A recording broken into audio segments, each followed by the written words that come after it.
Hey you guys, it's Peter, and welcome to my channel, My So-Called Healthy Life. Okay, I still do not feel 50% at all, to be honest with you. I'm taking an antibiotic, my throat is still killing me.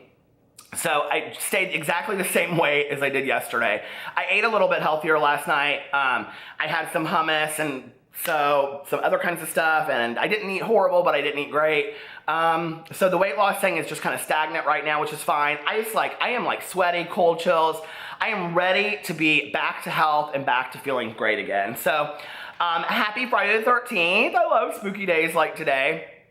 I wanted to, before I run out and do a bunch of errands, I wanted to get on here and I wanted to read you the meditation for today because I haven't done it either. So I thought, Peter, this will be a great way for you to start your day. Sit your butt down, do the meditation, and then we can talk about it for a little bit. And then it seems like when I get on here and I talk about the meditation after I've read it, like it lingers with me longer throughout the day. I don't know if it's the same for you when you guys like read the meditation versus like getting on and hearing me talk about it on video.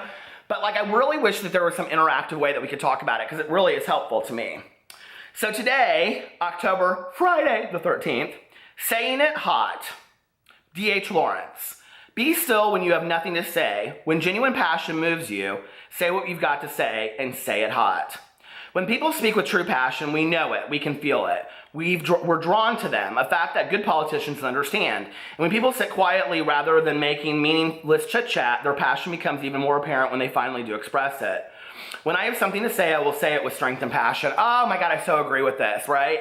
And if you ever watched Designing Women back in the day, I always call it the Julia Sugarbaker, because so many people compare themselves to, compare me to her.